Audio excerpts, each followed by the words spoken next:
At my wife's will reading ceremony, my son-in-law slammed his hand down on the table, his voice full of confidence. All 8 resorts belong to us. A useless old man like you gets nothing. His family smiled as if the outcome had already been decided. I didn't react. I simply looked at him for a moment and asked quietly, "You really don't know what you just did, do you?"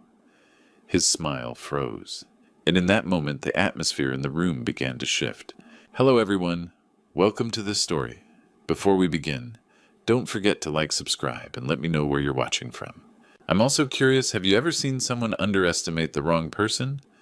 Feel free to share below. Please note, some elements are adapted for storytelling, and any resemblance is purely coincidental. The crack of glass against mahogany cut through the conference room like a gunshot.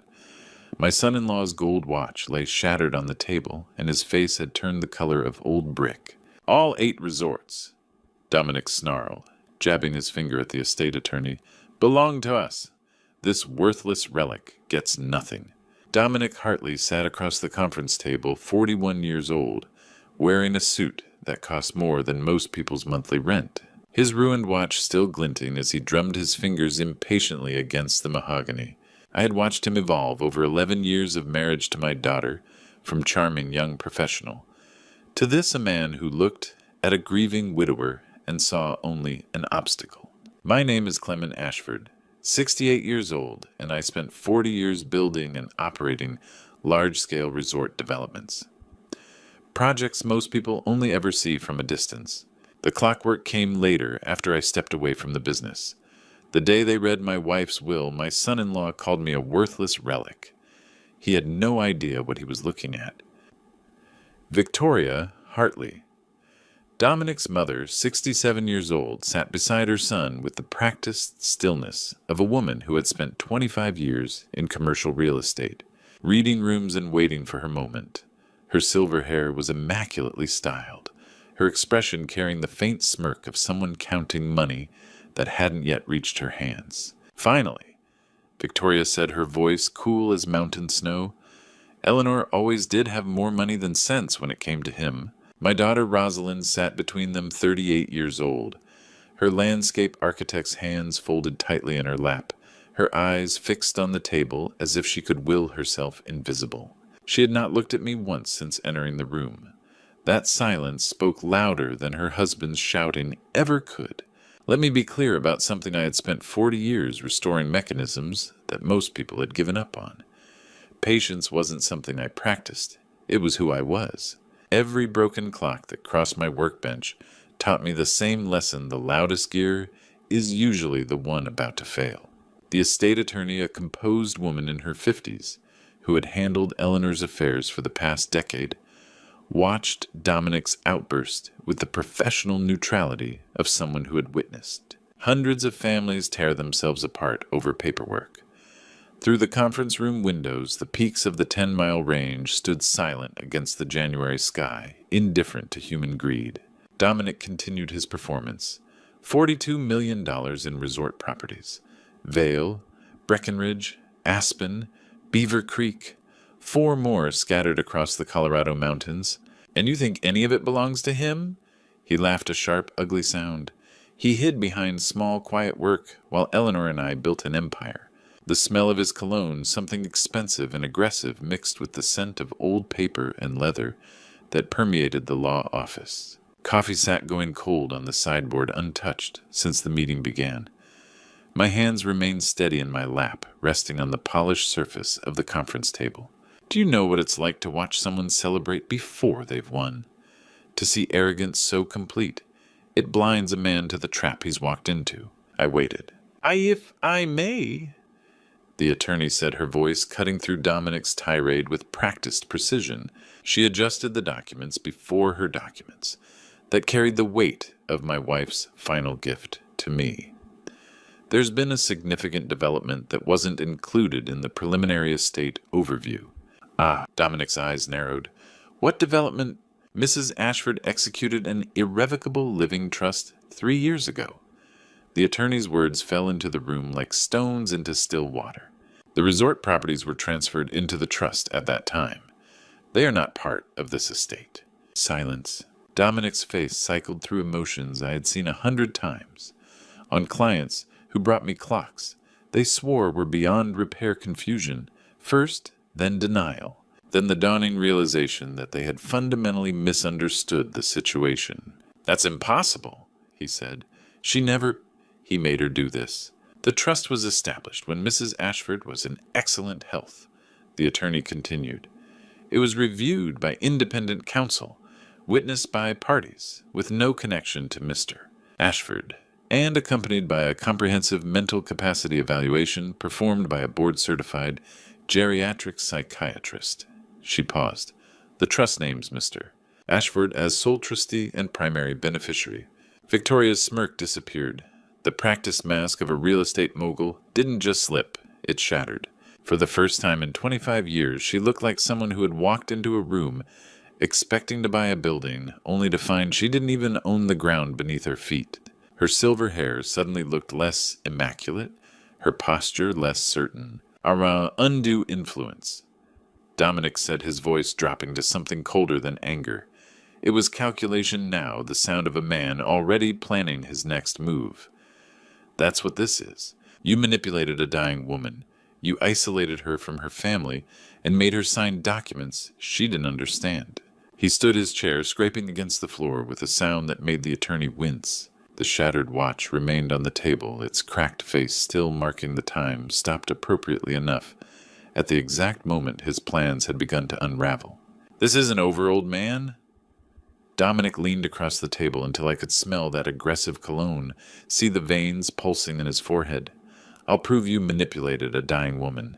I have attorneys who specialize in exactly this kind of fraud. I will bury you in litigation until you're begging to settle." I met his eyes, something I had rarely done in 11 years of family dinners and holiday gatherings. "You really don't know, do you?" He blinked. For just a moment, uncertainty flickered across his features. Dominic's footsteps echoed down the corridor, his threat hanging in the air like smoke. Victoria gathered her things without looking at anyone. My daughter Rosalind remained frozen in her chair, caught between worlds, her eyes finally lifting to meet mine for one brief, unreadable moment. And I sat there, my hands still steady on the mahogany table, knowing that what Dominic had just declared war over was only the surface. Eleanor had left me more than a trust document. She had left me everything I would need to dismantle the man my daughter had married piece by piece, like the gears of a broken clock. The door slammed. The room fell silent. And through the windows the mountains kept their ancient watch, waiting as they had always waited. Patience. It was all I had ever needed. The workshop welcomed me back the way it always did, with the sound of 100 heartbeats. Grandfather clocks. Mantel clocks. Pocket watches in glass cases, all ticking in their own rhythms, creating a symphony only I could conduct.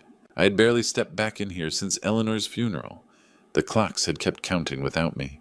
I closed the door behind me and stood in the entrance of Ashford timepieces, letting the familiar sounds wash over me. Dominic's threats still echoed in my mind, but here, surrounded by mechanisms I understood, his anger seemed smaller, distant, like thunder from a storm that had already passed.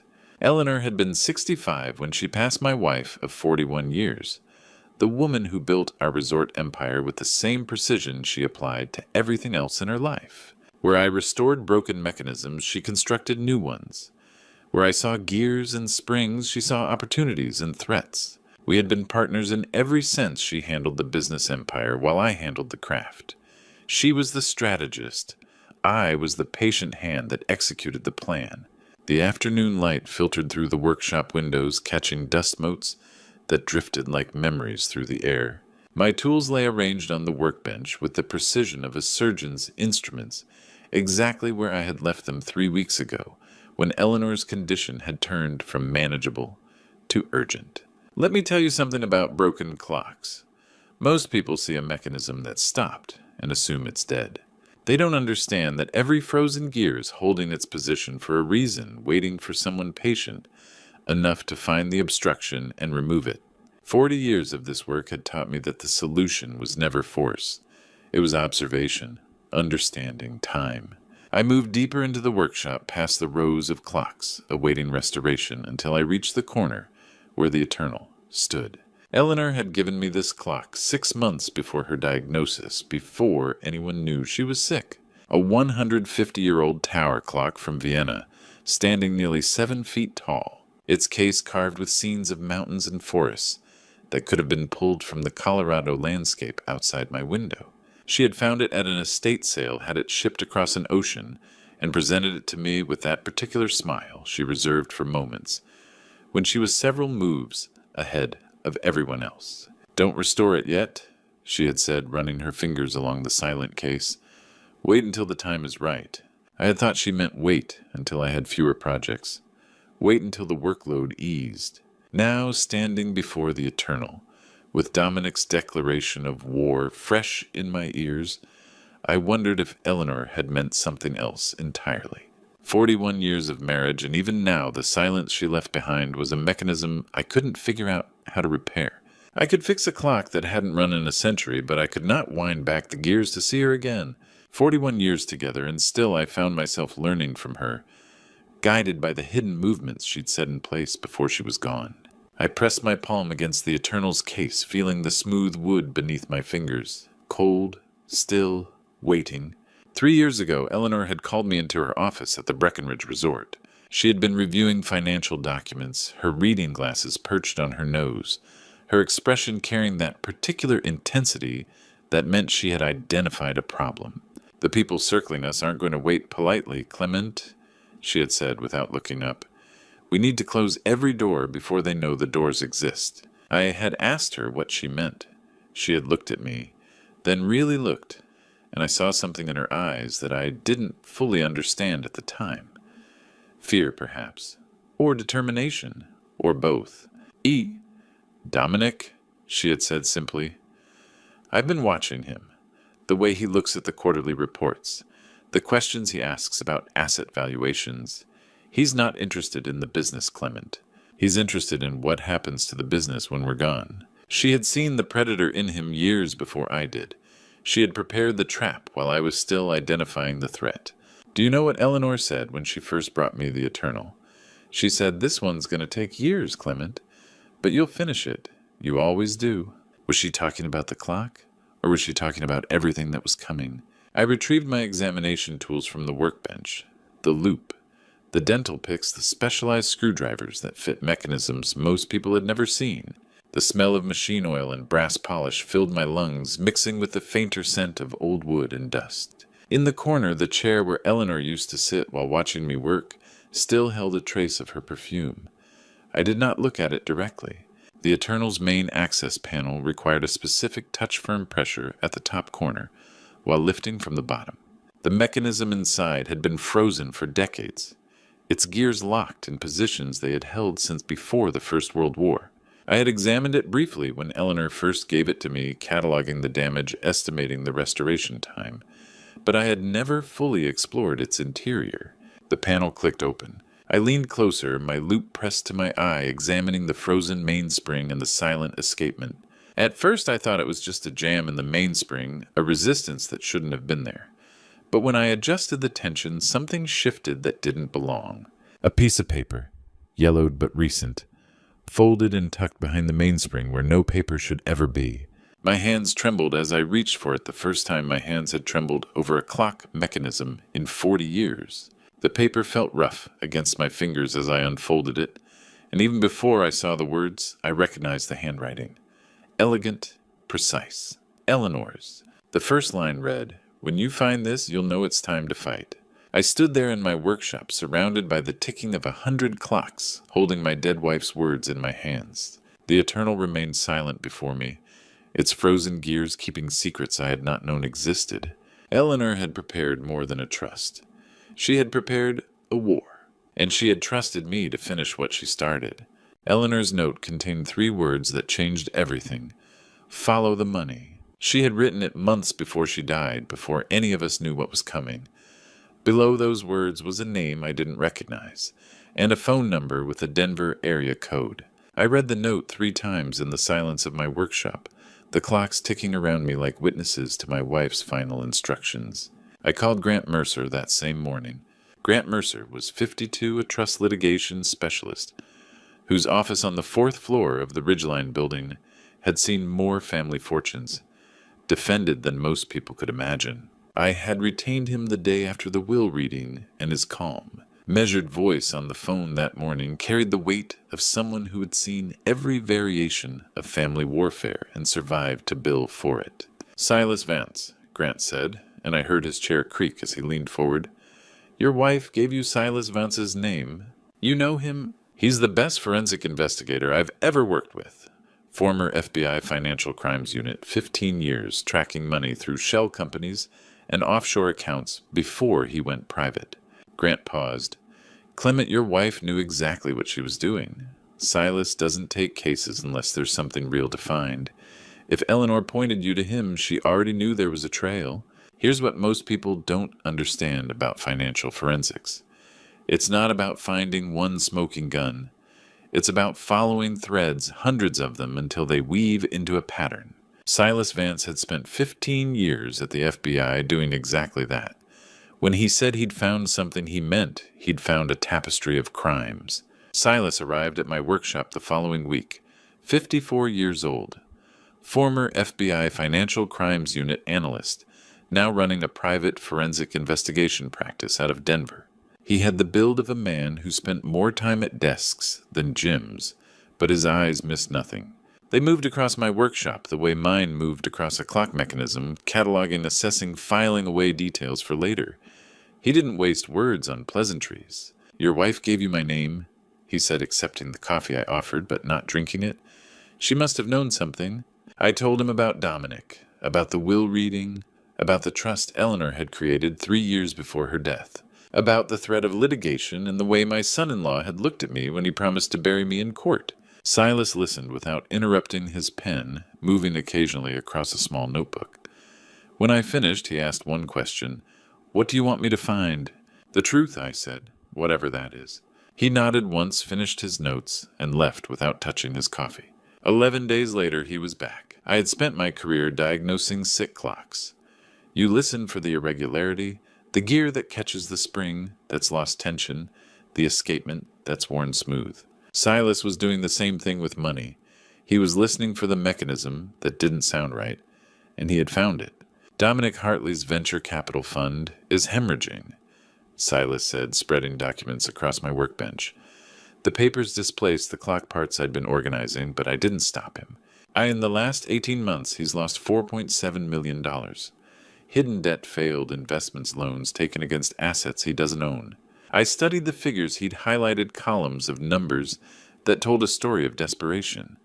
Dominic's empire was built on sand, and the tide was coming in. "He needs the resort portfolio," I said. "He needs it badly. Without an influx of capital, his fund collapses within 6 months.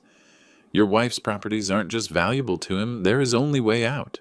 Silas paused, his pen tapping against the edge of a document. "But that's not what concerns me." Silas set down his pen and looked at me with an expression I'd seen on doctors delivering bad news. "Mr. Ashford, I need you to understand something before I continue. What I'm about to tell you changes the nature of this entire situation." The clocks around me kept ticking, but the sound had shifted. What had been comforting now felt ominous, a countdown to something I couldn't yet see. "Tell me," I said. Silas pulled a separate stack of documents from his briefcase. These weren't about Dominic's fund. They were about my resorts. When I investigated Dominic's finances, I found the expected pattern. Bad investments, hidden losses, desperate moves. But I also found something else. He spread the new documents across the workbench, displacing even more clock parts. "These are transfers from your resort operating accounts. 3 properties, Breckenridge Vale and Beaver Creek. Small amounts, $2,000 here, $5,000 there. Routed through intermediary accounts before landing in accounts connected to Dominic's sphere." I stared at the highlighted figures, feeling the ground shift beneath me. "How long?" I asked. "At least 8 months, maybe longer. The transfers are careful, designed not to trigger automatic flags. Whoever's doing this knows your accounting systems intimately." "Someone inside." Silas nodded. "The money trail doesn't just lead outward, Mr. Ashford. It points somewhere much closer. Someone in your organization has been feeding your son-in-law information and money. And whoever it is, they've been doing it for long enough to know exactly how to hide it. The workshop fell silent around me, or perhaps I simply stopped hearing the clocks. 40 years of building a business, 41 years of building a marriage, and now I learned that the enemy wasn't just the predator at my gates. The enemy was already inside. I thought of the accountants who managed the resort finances, the property managers who had access to operating budgets, the assistants who processed invoices, faces I had known for years, people Eleanor had trusted, any one of whom could have been bought. "Can you find out who?" I asked. "I can follow the trail," Silas said. "But whoever this is, they've been careful. It will take time." Time. The one resource Dominic was running out of, and now perhaps the one resource I couldn't afford to waste either. Silas gathered his documents, leaving copies on my workbench. "Mr. Ashford, I've seen a lot of family disputes turn into financial warfare. But this—" He shook his head. "Your wife didn't just protect you from your son-in-law. She prepared you to expose him. Whatever else she left you, I'd start looking." He left me alone in my workshop, surrounded by the ticking of 100 clocks, and the evidence of betrayal spread across my workbench. Eleanor had told me to follow the money. She had known where it would lead. The question now was whether she had known just how deep the rot went. By the time I finished reviewing the internal logs, the traitor had a name: Gerald Hoffman, chief accountant for the Sterling Resort portfolio for the past 6 years. I had hired him personally after Eleanor vetted his credentials. He had managed payroll for 200 employees, overseen operating budgets for all 8 properties, and sat across from me at quarterly reviews with numbers that always seemed to add up perfectly. Now I understood why they added up. He was the one creating the discrepancies and the one hiding them. I sat in my workshop at 2 a.m, the blue glow of my computer screen the only light, and felt something I hadn't felt since Eleanor's diagnosis: genuine rage. The patterns Silas had identified became undeniable once I knew where to look. Small transfers disguised as vendor payments, operating expenses inflated by percentages too small to trigger automatic review. Gerald had been hollowing out the foundation of everything Eleanor built, and he'd been doing it with the precision of someone who knew exactly how much he could steal before anyone noticed. Let me tell you what betrayal feels like when you're 68 years old. It doesn't feel like a knife in the back. It feels like discovering that the foundation you built your house on was hollow all along. Gerald Hoffman had sat in my office drunk. My coffee expressed condolences at Eleanor's funeral. And the whole time he'd been hollowing out everything we'd built. The clocks around me ticked in the darkness, counting seconds I would never get back. A week later, the message arrived. It came at 11:47 p.m. No sender identification, no traceable origin. Just 5 words on my screen: "Stop before it's too late." I read it 3 times. Then I checked every lock in the building. That night, I reviewed the perimeter security footage from the previous week. There, on the recording from 3 nights earlier, I found something that made my stomach clench. A figure standing motionless at the edge of my property, watching the workshop for exactly 3 minutes, before walking away into the darkness. The resolution wasn't clear enough to identify a face, but the message was unmistakable. Someone was watching. I upgraded the camera system the next morning. 4K resolution night vision coverage of every entry point and the main workshop floor. I installed monitors in my upstairs study where I could observe without being seen. Then I waited. 1 week later, the figure returned. I recognized him immediately when he lifted his ski mask to wipe sweat from his face. Caleb Hartley, 24 years old, Dominic's nephew. I had seen him at family dinners over the years, always hovering at the edge of conversations, desperate for approval from an uncle who barely acknowledged him. He wore dark clothing and gloves, but he'd pushed the mask up for just a moment, and the 4K camera captured every feature in perfect clarity. He moved through my property with the clumsy confidence of someone who thought he was invisible. I watched him through the security feed the way I'd watched countless clock mechanisms over the years, noting every movement, cataloging every action, understanding the pattern before intervening. A good clockmaker doesn't rush to fix a problem. He observes until he understands exactly what's broken and why. Caleb approached the side window of my workshop.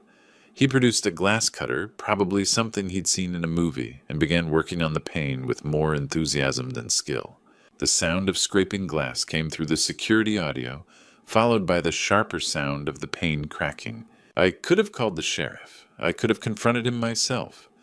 But a man caught in the act is worth less than a man recorded committing a crime he thinks no one saw. Patience. Let him finish. Let him believe he's won. Caleb climbed through the broken window and dropped onto my workshop floor, glass crunching under his boots. He swept his flashlight across the room, across the clocks that had been my life's work, across the tools Eleanor had given me for our anniversaries, across the eternal, standing silent in its corner. Then he went to work on the electrical panel. I watched the sparks fly on the security monitor, smelled the acrid scent of burning insulation drifting up through the floor vents. He yanked wires, broke connections, did everything short of starting a fire. $12,000 in damage at least, maybe more. My hands stayed steady on the desk. My breathing stayed even. At 2:47 a.m., Caleb Hartley climbed back out the window and disappeared into the darkness, leaving behind a trail of destruction and enough criminal evidence to send him to prison. I saved the footage to 3 separate secure locations, an encrypted drive in my safe, a cloud server Grant Mercer maintained for sensitive client files, and a safety deposit box I would rent in the morning. 3 copies, 3 insurance policies against whatever came next. Then I sat in the dark, listening to the damaged workshop settle, and thought about what Dominic had just revealed about himself. He had sent his nephew to terrorize me. He had bribed my accountant to destroy my reputation. He was preparing a legal assault on my late wife's mental capacity. And he had no idea, none at all, that I was documenting every move building a case that would destroy him completely. The question wasn't whether I would win. The question was how much I would take from him when I did. My phone buzzed. A text from a number I didn't recognize. I picked up the phone expecting another anonymous threat, another warning to stop before it was too late. What I saw made my blood freeze. It was a photograph of my daughter Rosalind taken that same evening walking into her house in Denver. The angle suggested a telephoto lens, someone watching from a parked car or a nearby building. She was alone, her keys in her hand, completely unaware that anyone was watching. Below the photograph, 4 words: she's involved too. Remember. I stared at my daughter's face on that small screen, and for the first time since this war began, I felt something beyond rage or calculation. I felt fear, not for myself, never for myself, but for Rosalind caught between a father she couldn't look at and a husband who had just demonstrated there were no lines he wouldn't cross. The clocks ticked on in the darkness, but I no longer heard them. All I could hear was the sound of my own heart beating with a question I couldn't answer. Was this a threat against my daughter, or a warning that she was already lost? The photograph of Rosalind haunted me for 3 days before I decided what to do with it. I could warn her, but that might push her deeper into Dominic's camp, or alert him that I knew about the surveillance. I could confront Dominic directly, but that would reveal what I knew before I was ready to use it. In the end, I did neither. I filed the photograph with the rest of the evidence, the Caleb footage, the Gerald Hoffman documents, the financial forensics Silas had compiled, and waited. Patience had served me for 40 years. It would serve me now. Then Grant Mercer called with news that made the photograph seem almost quaint. Dominic had filed his lawsuit. I sat in Grant's office that afternoon, the 10-mile range visible through his 4th-floor windows, and read the document that was supposed to destroy me. 18 pages. The filing bore the signature of Barrett Kingsley, 56-years-old senior partner at Kingsley and Associates in Denver, known for theatrical courtroom performances and aggressive discovery tactics. I had heard his name before. He specialized in inheritance disputes, and the kind where families tore each other apart over money. Grant told me Kingsley had never lost a trust challenge case. He was about to. Let me explain something about legal warfare among the wealthy. It's not about truth. It's about attrition. Dominic wasn't filing this lawsuit because he believed Eleanor was incompetent. He knew she wasn't. He was filing it because he believed I would eventually give up. Settle for a piece of the pie rather than fight for the whole thing. 8 months of depositions, expert witnesses, discovery requests, and legal fees. He thought I would break. He had miscalculated badly. Grant spread the lawsuit across his desk like a surgeon examining x-rays. 18 pages, he said. They're claiming cognitive vulnerability, undue influence, an improper execution of the trust documents. It's a scorched earth approach. I picked up the first page, feeling the weight of it in my hands. Each accusation was designed to paint my wife as a confused old woman, manipulated by her husband. I had restored clocks that were treated with more respect than this document treated Eleanor's memory. The rage I felt was cold and patient, the kind that doesn't burn out. How long could this drag on? I asked. If we fight it conventionally, 8 months, maybe a year. Aggressive discovery expert witnesses appeals. Grant leaned back in his chair. They're counting on you not having the stamina. Kingsley's strategy is always the same: bury that opposition in paperwork until they settle, just to make it stop.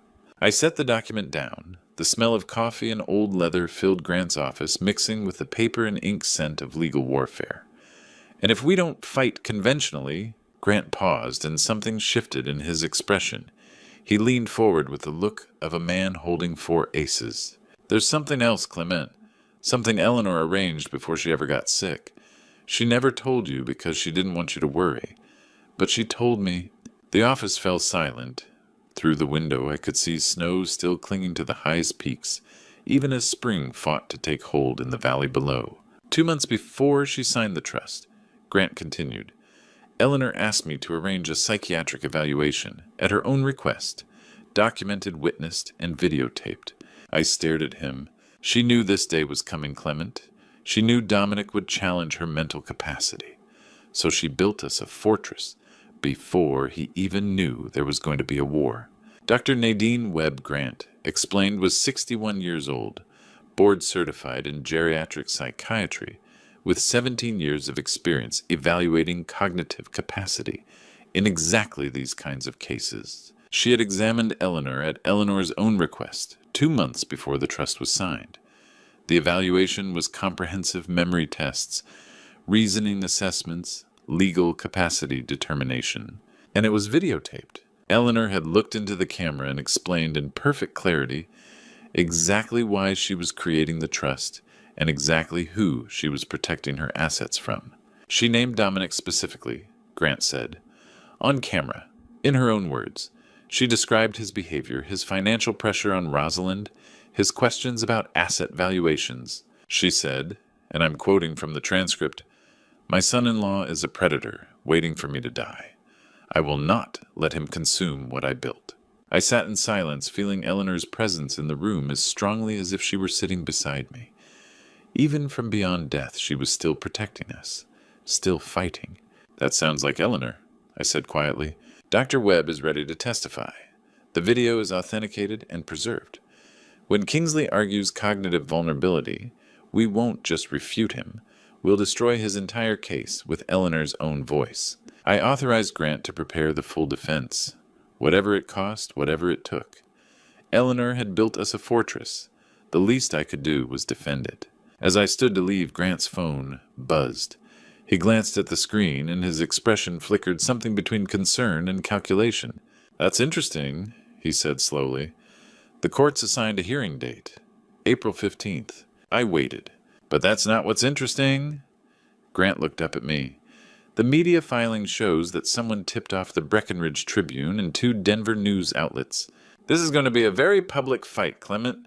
Dominic wants an audience for your humiliation." I thought about the 4K footage of Caleb breaking into my workshop, the embezzlement evidence Silas was still compiling, the psychiatric evaluation Eleanor had secretly arranged, the photograph of my daughter that someone had sent as a threat. Dominic wanted an audience. Fine, I would give him one, just not the show he was expecting. "Let them come," I said. "Let the cameras and the reporters fill that courtroom.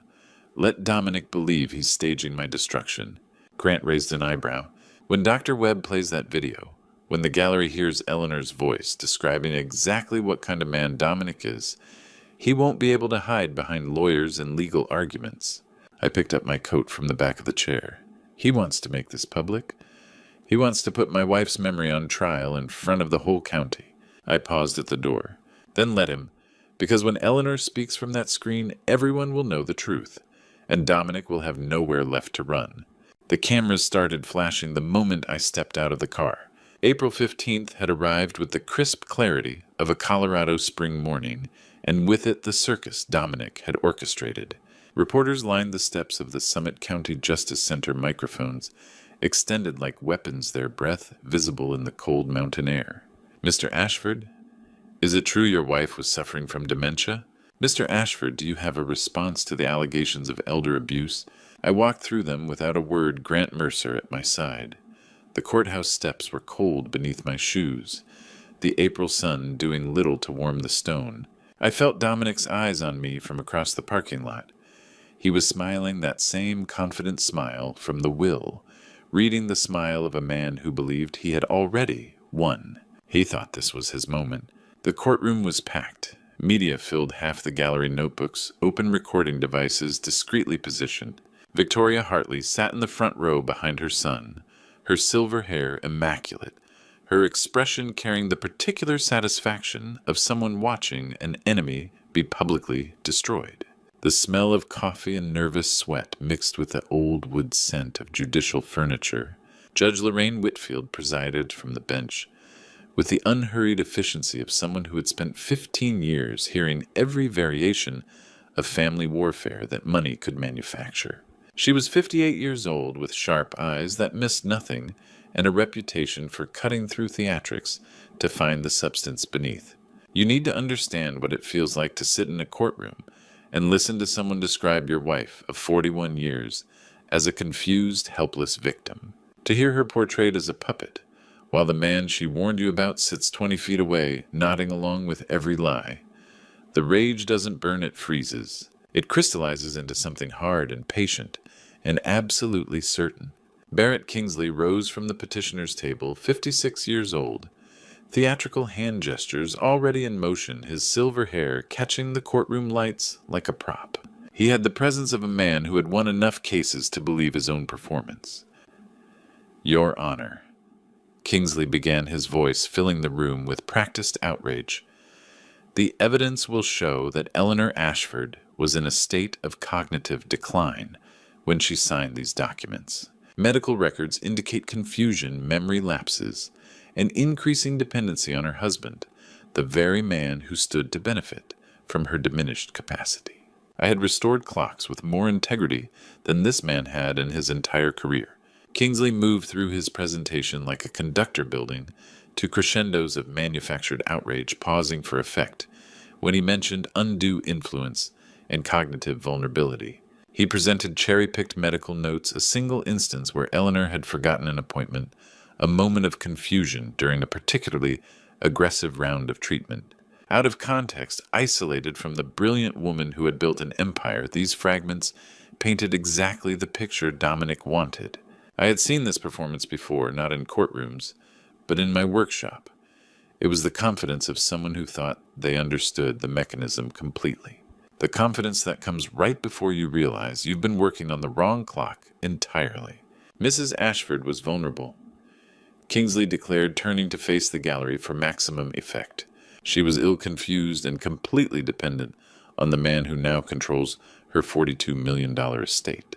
The trust she signed was not an act of planning. It was an act of manipulation by someone who saw an opportunity to exploit a dying woman. The words hung in the courtroom air.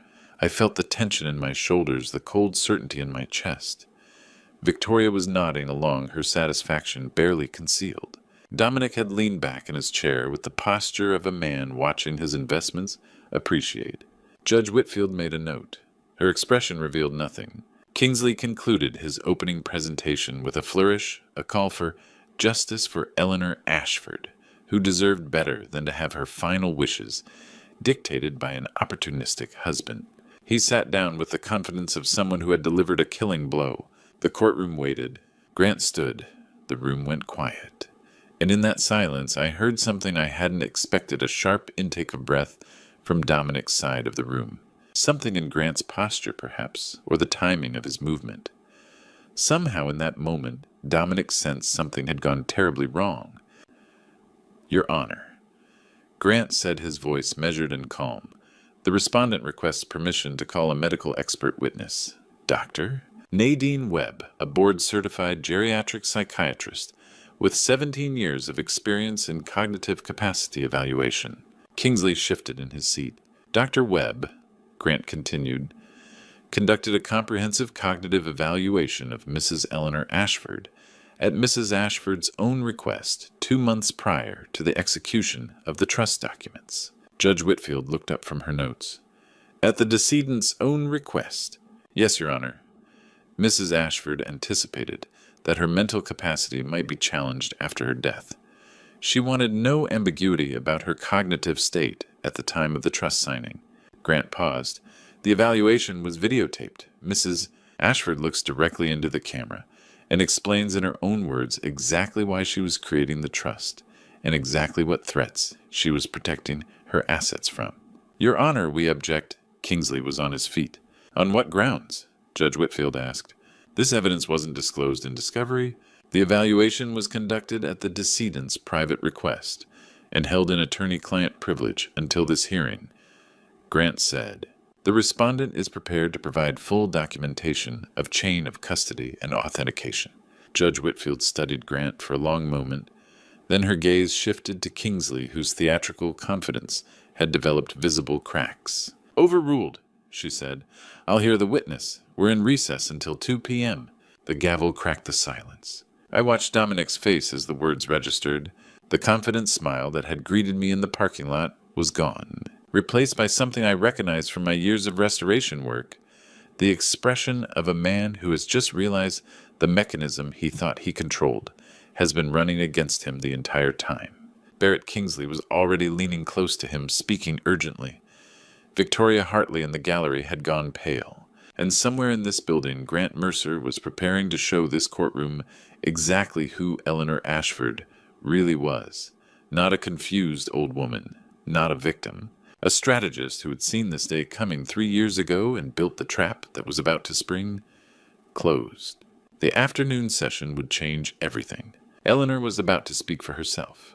Dr. Nadine Webb took the stand at 2:07 p.m., with the clinical precision of someone who had testified in exactly these kinds of cases for 17 years. She was 61 years old, board-certified in geriatric psychiatry, and she wore no jewelry, no makeup that I could see nothing that would distract from her credentials or her words. When she stated her name for the record, her voice carried the flat authority of medical certainty. Barrett Kingsley shifted in his seat. He had prepared for a battle of interpretations. He had not prepared for this. Grant led Dr. Webb through her qualifications, her methodology, and then finally to the evaluation itself. Mrs. Ashford scored in the 94th percentile for her age group on the Montreal Cognitive Assessment, Dr. Webb stated. She demonstrated full orientation to time, place, and person. Her memory, both short-term and long-term, was intact. She showed complete understanding of her financial situation and estate planning objectives. Kingsley objected. The judge overruled. Dr. Webb continued, in my professional opinion, Mrs. Eleanor Ashford was fully competent to execute legal documents at the time of my evaluation. There were no signs of dementia, cognitive decline, or susceptibility to undue influence. Grant nodded.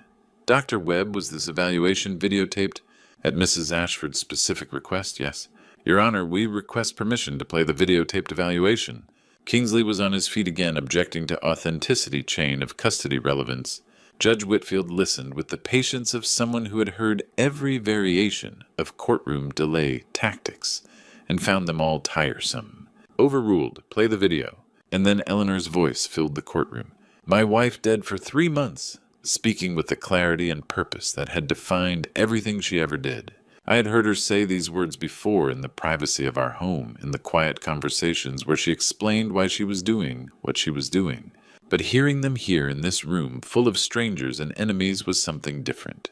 It was resurrection.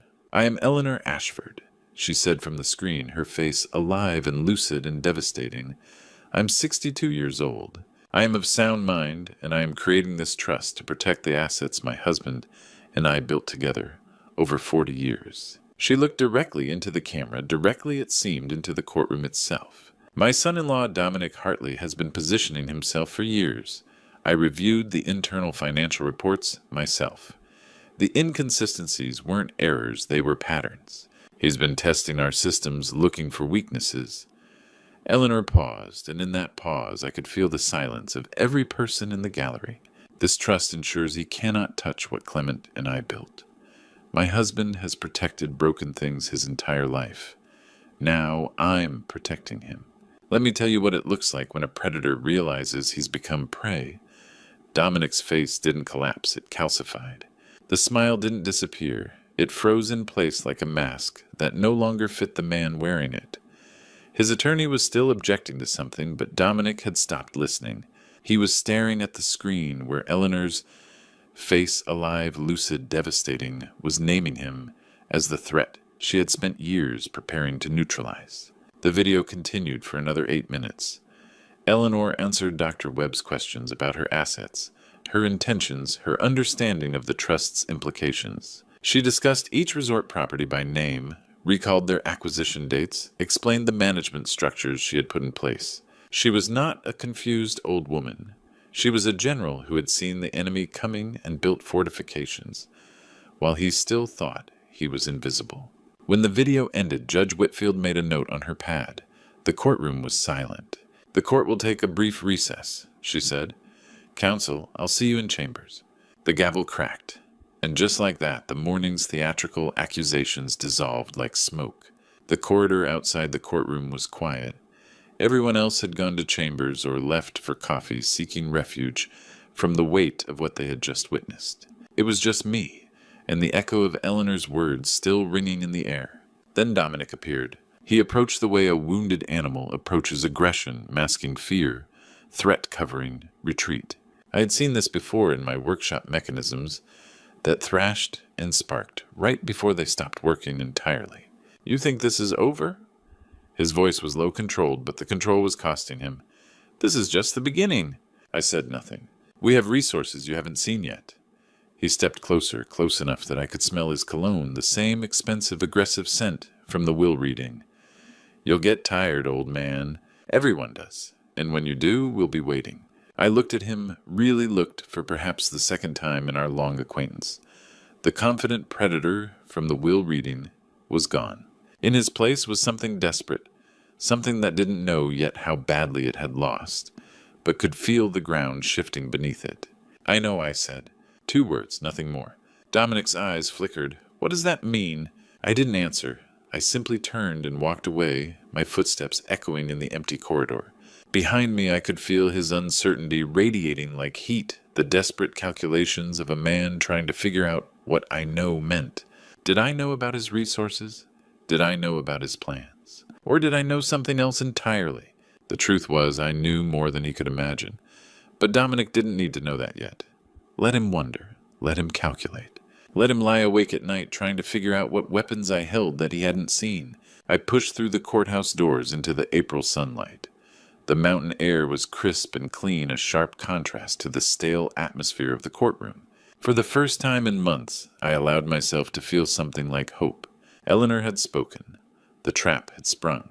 And Dominic was only beginning to understand how badly he had miscalculated. My phone buzzed in my pocket. I pulled it out, expecting a message from Grant about next steps. Instead, I saw a name that stopped me mid-stride. Rosalind, my daughter.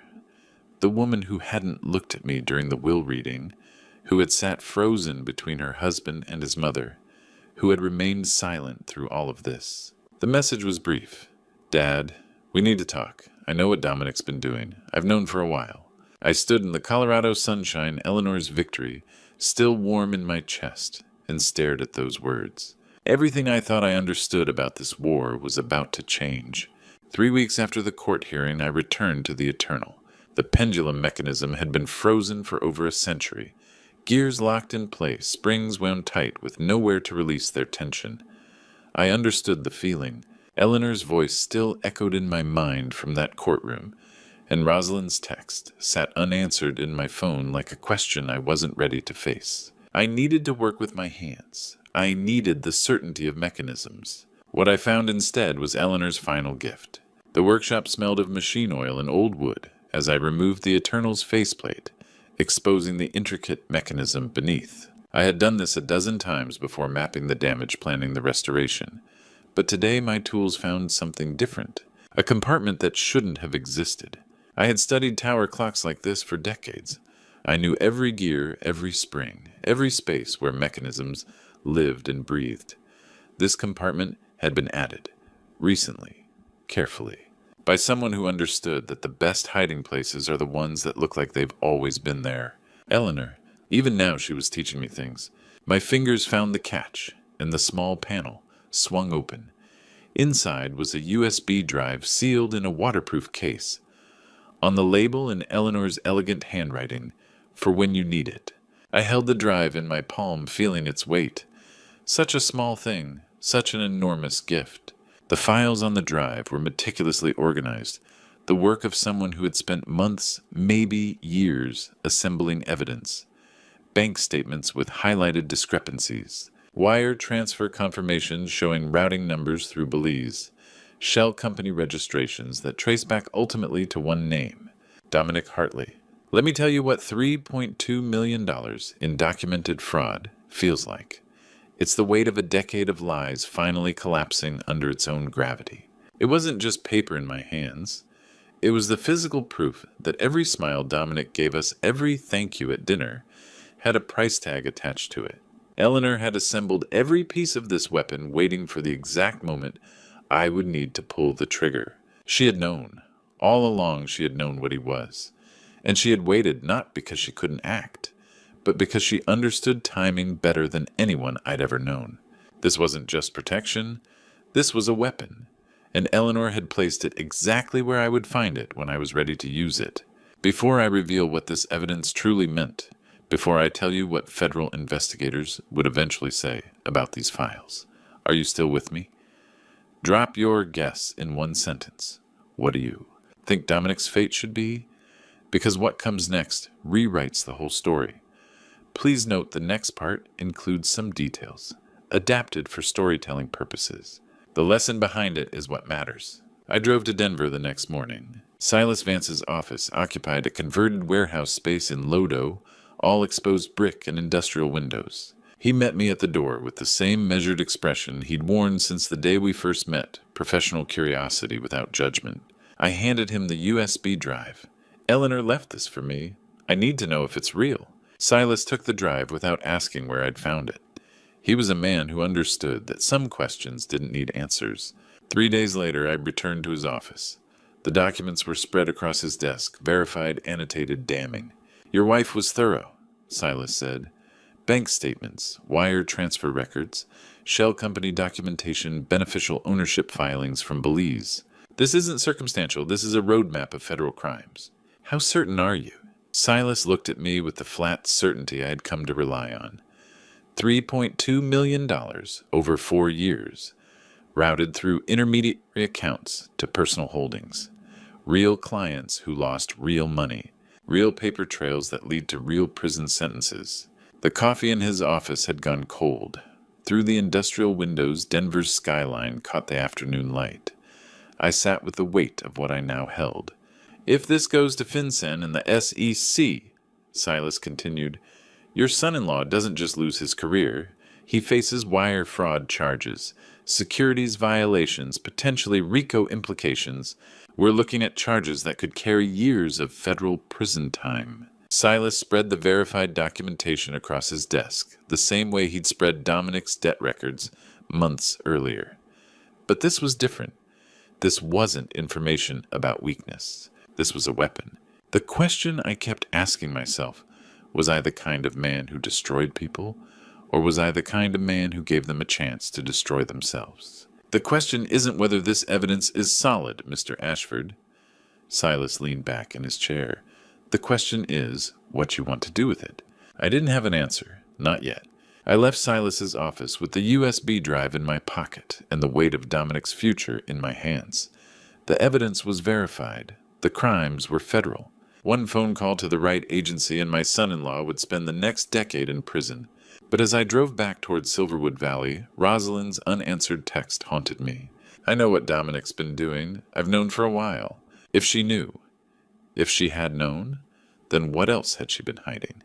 And more importantly, was she reaching out because she wanted to help me? Or because Dominic had finally pushed her far enough that she wanted to help herself? The mountain highway stretched before me, the peaks of the 10-mile range still holding their winter snow, even as spring fought to take hold in the valleys below. I thought about Eleanor, who had gathered this evidence years ago and never confronted Dominic directly. She had understood something I was only beginning to grasp: the difference between having a weapon and knowing when to use it. I needed to see my daughter. I needed to understand which side of this war she was really on, because the weapon I held could destroy Dominic completely. But if Rosalind was still tied to him financially, legally, emotionally, it might destroy her too. And that was a price I wasn't sure I was willing to pay. Not until I heard what she had to say. Grant's call came on a Tuesday morning. "Victoria Hartley has been busy," he said, and I could hear the satisfaction in his voice. "She ran title searches on 3 of your resort properties, looking for gaps, procedural errors, anything she could exploit. I set down the gear I'd been cleaning, and nothing. Your wife's paperwork was impeccable. Eleanor closed every door before they knew the doors existed. I should have felt relief. Instead, all I could think about was my daughter and the conversation we needed to have."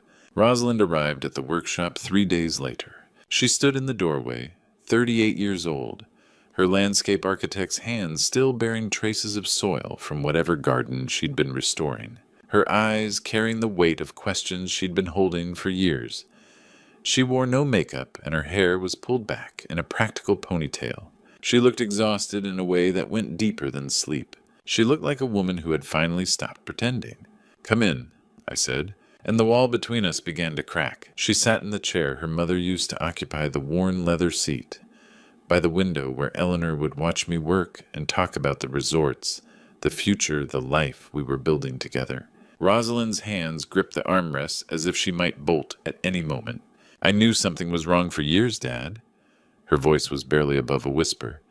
I told myself it wasn't that bad, that he was ambitious, not dishonest." The clocks ticked around us, filling the silence between her words. "He controls everything. The accounts, the credit cards, even which friends I can see. If I push back, he'd get quiet, cold. He'd say things like, 'Your family never appreciated what I bring to the table.'" She laughed, a broken sound. And I believed him. For years I believed him. Let me tell you what isolation looks like in a marriage to a man like Dominic. It doesn't look like locked doors or forbidden phones. It looks like subtle comments about your friends. It looks like controlling the bank accounts for efficiency.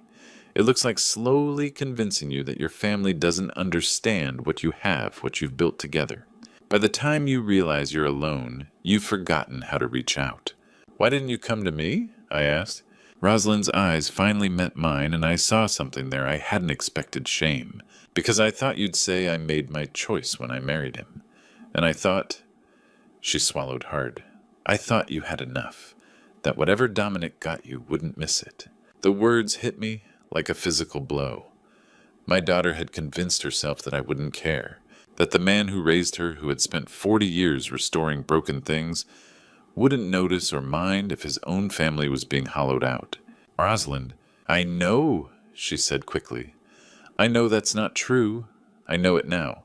Hearing Mom's voice in that courtroom, hearing her name him as the threat." Her voice broke. "She saw it. She saw what he was, and she tried to protect us. And I let him convince me that she was confused, that you were both too old to understand what we were building." The coffee I'd made when she arrived sat untouched on the workbench, going cold. The smell of machine oil and old wood filled the workshop, mixing with the faint scent of fresh soil from Rosalind's morning work. "What changed?" I asked. Rosalind wiped her eyes with the back of her hand.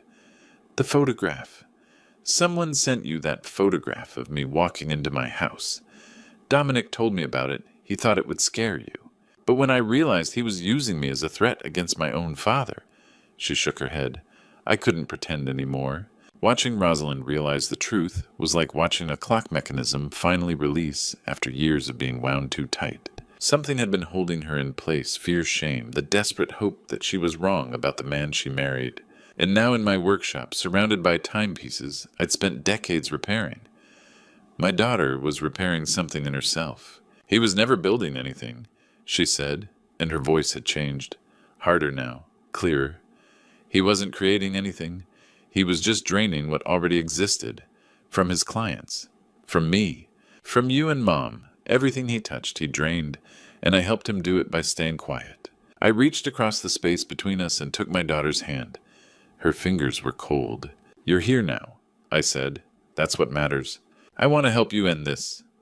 Rosalind pulled out her phone and something determined entered her expression. "I can give you access to everything. His email, his financial accounts, his calendar, all of it. I know his passwords, his systems. I've been watching for months, telling myself I was gathering evidence just in case. Just in case I ever had the courage to use it." I looked at my daughter and saw Eleanor looking back at me, the same steel, the same clarity, the same refusal to let predators win. "Are you sure?" I asked. "Using what you give me. There's no going back from that. Your marriage, your finances, everything you've built with him. I've been going back for 11 years, Dad." Her answer came without hesitation. "It's time to go forward." She began typing passwords into her phone, her fingers moving with the same precision she brought to her landscape designs. Account after account, system after system. The digital architecture of Dominic Hartley's life, handed over by the woman he had underestimated for more than a decade. And just like that, the war shifted. I wasn't just fighting to protect Eleanor's legacy anymore. I wasn't just fighting to preserve what we had built. I was fighting alongside my daughter to end the man who had stolen a decade of her life. The clocks around us kept their steady rhythm, counting seconds toward whatever came next. Through the workshop window, the late afternoon light caught the peaks of the mountains Eleanor had loved, still holding their snow, even as the valleys below embraced spring. The final confrontation was coming, and now we would face it together. The settlement offer arrived on a Wednesday, Dominic's final attempt to salvage something from the wreckage of his plan. Grant spread the document across his desk with the expression of a man who had just been handed exactly what he expected. Through his office window, the 10-mile range stood sharp against a July sky, indifferent to the legal warfare playing out in its shadow. "He wants you to give up the Vale and Beaver Creek properties," Grant said, $11 million combined. In exchange, he withdraws the challenge and walks away. I looked at the offer for exactly 3 seconds. "No," Grant smiled. "I was hoping you'd say that, because I have something much better in mind." The settlement told us everything we needed to know. The man who had called me a worthless relic, who had vowed to bury me in litigation, was now begging for scraps. He knew the walls were closing in. He just didn't know how close they already were. "This offer tells us everything." Grant continued echoing my thoughts. "He knows he's losing. He's trying to get something, anything, before the walls close in completely." "What do you recommend?" Grant leaned back in his chair. "We have the embezzlement evidence. We have the tampering footage. We have Rosalind's documentation from inside his systems. It's time to end this. Let me tell you what it feels like to send an ultimatum to a man who called you worthless. It doesn't feel like victory, not yet. It feels like the moment before a clock mechanism finally releases, when all the tension is wound tight and you're waiting for the first gear to move. 72 hours. That's how long Dominic had to decide whether to surrender or watch his entire life collapse. The letter went out at 3 p.m. that afternoon. Grant had crafted it with surgical precision, partial documentation of the Belize embezzlement scheme, enough to prove the evidence was real without revealing everything. 72 hours to withdraw the lawsuit completely and permanently with prejudice. If the deadline passed without withdrawal, the full evidence package would go to FinCEN, the SEC, the Colorado Division of Securities, and the Colorado Attorney General. I returned to my workshop and continued restoring the eternal, waiting for the countdown to end. On Friday day 2 of the ultimatum, I drove to Denver. Dominic's office occupied the top floor of a glass tower on 17th Street, the kind of space designed to intimidate visitors with views and expensive furniture. His secretary tried to stop me at the reception desk, but I walked past her without slowing. Some conversations don't happen in waiting rooms. He was behind his desk when I entered, his tie loosened his hair, less perfectly styled than I'd ever seen it. The confident predator from the will reading had been replaced by something smaller, something cornered. $3.2 million, I said, laying the documentation on his desk. 4 years. Belize. I have all of it, Dominic. Every transfer, every shell company, every client you robbed. His eyes moved across the papers. Bank statements. wire, confirmations, and corporation records. I watched understanding dawn on his face, followed immediately by calculation. "You're bluffing." His voice was steady, but his hands weren't. "You wouldn't destroy your own daughter's husband. Your wife is the one who gave me access to your systems." The color drained from his face. Dominic lunged for the documents. His hand closed on air. I had already pulled them back. For one moment, his mask slipped completely. I saw the man underneath, desperate, cornered, capable of anything. His cologne filled the space between us, expensive and aggressive, masking nothing. And then the office door opened and everything changed. Victoria Hartley entered without knocking. 67 years old, her silver hair immaculately styled, even at the end of a long day. Her posture carrying the rigid discipline of a woman who had survived 25 years in commercial real estate by knowing exactly when to cut her losses. She didn't look at me. She looked at her son. "Sign the withdrawal, Dominic." He froze. "Mother, I've been conducting my own investigation over the past few weeks." Victoria's voice was flat, emotionless. "My name appears on the incorporation documents from the first shell company, the one you created in your first year." Victoria Hartley looked at her son the way you might look at a broken mechanism, something that had failed to perform its function and now needed to be discarded. There was no love in that expression, no regret, only the cold calculation of a woman who knew exactly what her exposure meant. "If this goes to regulators, I go down with you." She pulled a document from her purse, the withdrawal agreement already prepared. "Sign it now, or I will personally deliver every document I have to the authorities myself." "You would do that to your own son." Victoria's expression didn't change. "You would have done it to me without a second thought. Sign." The pen trembled in Dominic's hand. I watched as he signed his name, a shaking scrawl, across the line that ended his war against everything Eleanor and I had built. Victoria took the paper without a word. She folded it into her purse and walked out of the office. She didn't look back at her son. The office fell silent. The Denver skyline glittered through the floor-to-ceiling windows, indifferent to the destruction that had just occurred within these walls. Dominic stood behind his desk, hands flat on the surface as if he needed something solid to hold on to. When he finally spoke, his voice was hollow. "This isn't over." I turned at the door. "For you it is." I walked out into the Denver evening, the signed withdrawal in my pocket. The summer air was warm, carrying the distant sounds of the city settling into night. The legal battle was finished. The trust was secure. Eleanor's legacy, our legacy, was protected. But as I drove back toward Silverwood Valley, I knew the real ending was still coming. The evidence of embezzlement still existed. The footage of Caleb's break-ins still existed. The documentation of threats and intimidation still existed. Dominic had withdrawn his lawsuit, but he hadn't escaped justice. And somewhere in a federal building, investigators were about to receive a very detailed package. The message from Grant arrived at 6:47 p.m., 73 minutes before the deadline would have expired. 4 words on my phone screen: "Withdrawal filed, with prejudice." I was standing at my workbench when I read it, the Eternal's final gear resting in my palm. After 15 months of restoration, the mechanism was nearly complete, waiting only for this last piece to be fitted into place. For a long moment, I didn't move, didn't breathe. $42 million in resort properties, 8 months of legal warfare, Eleanor's entire legacy, secure. I fitted the gear into its position, feeling it click home with the satisfying precision of something that was finally irrevocably right. "Eleanor," I thought, "we won." My phone buzzed again. This time it was Rosalind. "I filed the papers this morning," she said when I answered. Her voice was steady in a way it hadn't been for months. "The divorce, it's done." I set down my tools and walked to the window where late July sunlight still painted the mountain peaks gold. "How are you?" "Better than I've been in years." "But Dad—" She paused, and I heard the question she'd been holding. "Did you do any of this to hurt me?" Rosalind's question hung in the air between us. Even over the phone I could feel its weight. I thought about every piece of evidence I'd gathered, every strategic decision, every moment I could have stopped and settled.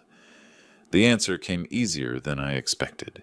"No, I did it to protect what your mother and I built, and to stop a man who would have kept taking until there was nothing left." I watched a hawk circle over the valley below. Dominic destroyed your marriage himself, Rosalind. I just made sure he couldn't hide from it anymore. She was quiet for a moment. I know. I think I've known for a long time. 2 months later, the final piece fell into place.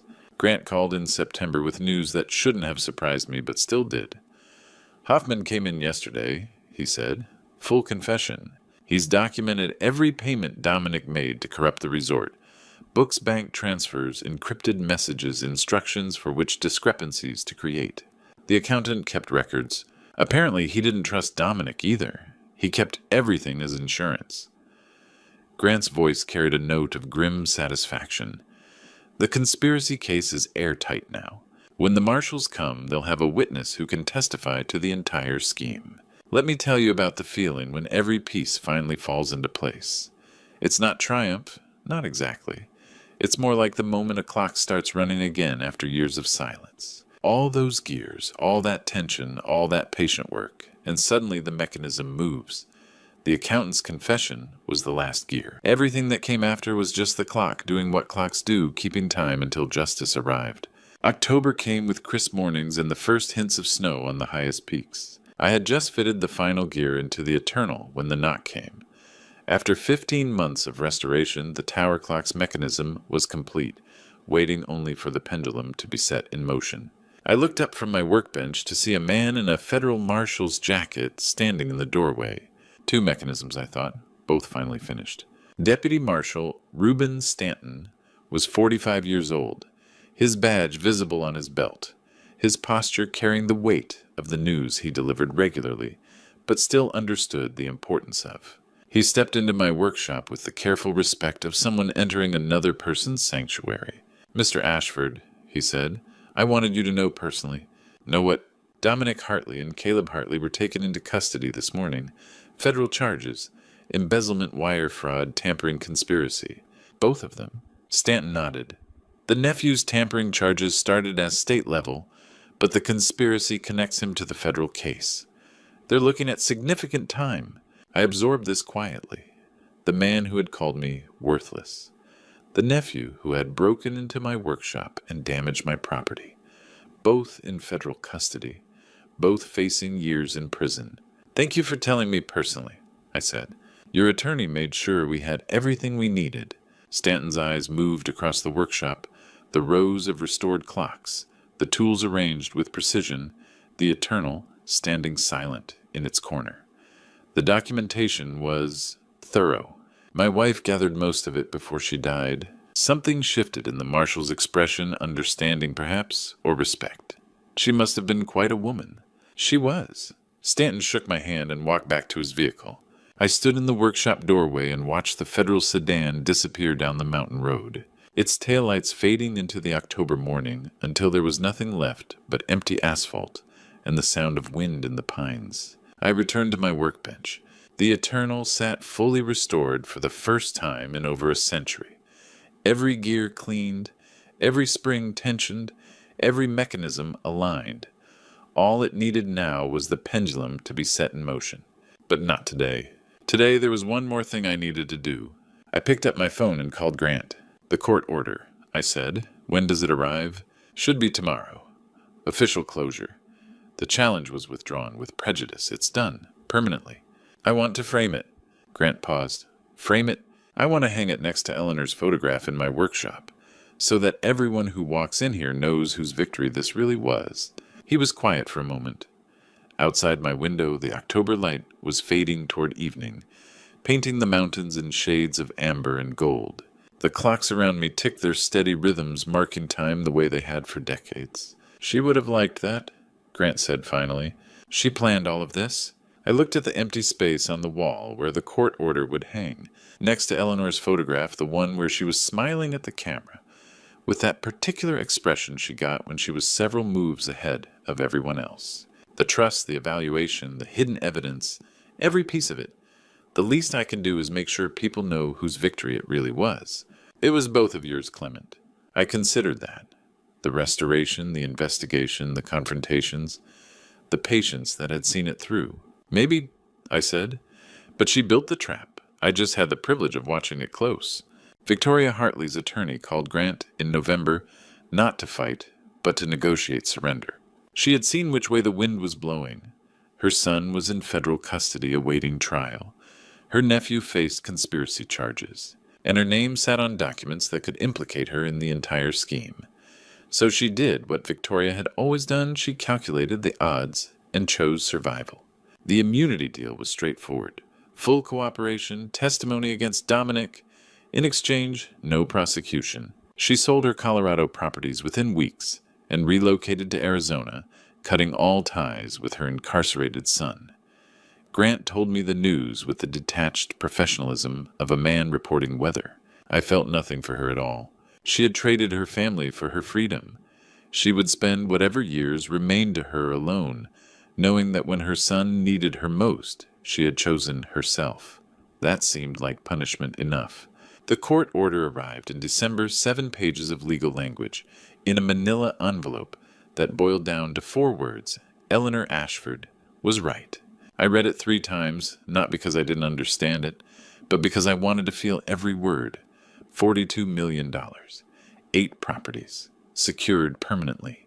The challenge withdrawn with prejudice, it could never be refiled.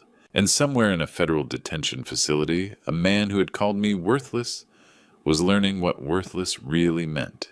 I hung the framed court order beside Eleanor's photograph in my workshop exactly where I'd said I would. Anyone who walked through that door would know whose victory this really was. Winter passed slowly in Silverwood Valley. The snow piled high on the mountain peaks, and the clocks in my workshop kept their steady rhythms, counting the days until spring. Let me tell you about the morning spring arrives in the Colorado mountains. The light comes differently, softer somehow, but with more warmth. The snow on the peaks catches gold instead of silver.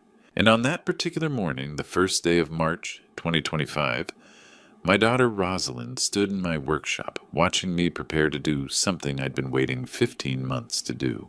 She looked like Eleanor. She always had.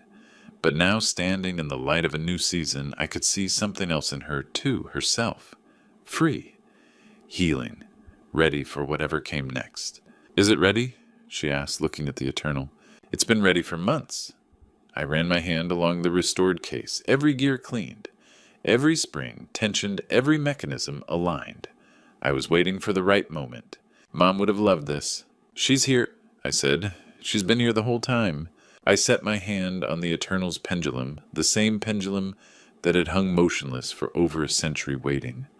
All those years of silence, all those gears frozen in place. And then with one gentle push, I set it in motion. The first tick was the loudest sound I'd ever heard. And then the chime came. Rich and deep, it filled the workshop like Eleanor's voice, filling that courtroom clear and certain and impossible to ignore. The sound resonated through the wooden beams and the stone walls, through the dozens of smaller clocks that surrounded it, through the framed court order and Eleanor's photograph hanging side by side. It was the sound of something that had been broken for a very long time, finally working again. Rosalind reached for my hand. I let her take it. Outside through the workshop window, the peaks of the Colorado Rockies caught the first light of spring. The snow was beginning to retreat from the lower slopes. New growth was coming. "She would have loved this," Rosalind said softly. "She planned all of this," I replied. "The trust, the evaluation, the hidden evidence, every piece of it. She saw what Dominic was years before I did, and she built the trap that caught him." I looked at Eleanor's photograph, that particular smile she got when she was several moves ahead of everyone else. The least I can do is make sure people know whose victory it really was. The Eternal chimed again, marking the hour, marking the moment. Dominic was in federal prison, awaiting trial on embezzlement and conspiracy charges that would keep him there for years. Caleb was in custody, facing his own reckoning. Victoria was in Arizona alone with her survival and whatever that was worth to her now. The accountant was cooperating with prosecutors, buying whatever leniency his testimony could purchase. And I was standing in my workshop with my daughter, listening to a mechanism that hadn't spoken in over a century finally find its voice. Eleanor had understood something that Dominic never did. She understood something even more important in every system. The part making the most noise is rarely the one in control. That patience isn't weakness, it's strategy. That the people who rush to take what they want are always defeated by the people who wait for the right moment to protect what matters. She had built her defenses slowly, carefully, one piece at a time, like restoring a clock. And when the moment came when Dominic thought he had won, every gear she had placed fell into motion. He never had a chance. None of them did. The Eternal chimed a third time, and then a fourth. I stood there with my daughter, counting the hours, finally at peace. The clocks around us kept their steady rhythms. Grandfather clocks and mantel clocks, pocket watches in glass cases, mechanisms I'd spent a lifetime restoring. Each one a testament to the simple truth that broken things can be made whole again if you have the patience to understand them. Rosalind squeezed my hand. What happens now? I thought about the resorts Eleanor had built, the legacy she had protected, the family she had helped to heal, even after she was gone. Now we take care of what she left us, I said, and we make sure it endures. The morning light grew stronger through the workshop window, painting the mountains in shades of gold and green. Spring had arrived. The snow was melting, and somewhere in a federal prison, a man who had tried to take everything was learning the lesson Eleanor had taught me 40 years ago. Time doesn't reward speed, Dominic. It rewards what endures. Looking back, I see my greatest mistake wasn't trusting too much. It was waiting too long to act. I believe patience alone could fix everything, but even a clockmaker must know when a mechanism is beyond quiet repair. Family betrayal doesn't always arrive loudly. Sometimes it hides in familiar faces, growing stronger while you stay silent. And when that silence breaks, what remains is the cost of hesitation. If there is one lesson I carry forward, it is this: protect what matters before you are forced to defend it. True family justice is not revenge. It is clarity, boundaries, and the courage to act when something feels wrong. I have learned that family betrayal tests not only your strength, but your willingness to see the truth when it's uncomfortable. And in the end, family justice is about preserving what endures, not destroying what has already failed. I believe God allowed me to walk this path so I could understand that patience must be paired with discernment, because family betrayal will always exist where greed takes root, but family justice belongs to those who prepare, endure, and act with purpose. Thank you for staying with me through this journey. What would you have done if you were in my position facing that same difficult choice? I truly value your perspective in the comments. If this story resonated with you, consider subscribing so you don't miss future stories. A quick note: while inspired by complex family conflicts, certain elements have been dramatized for storytelling, and any similarities are purely coincidental.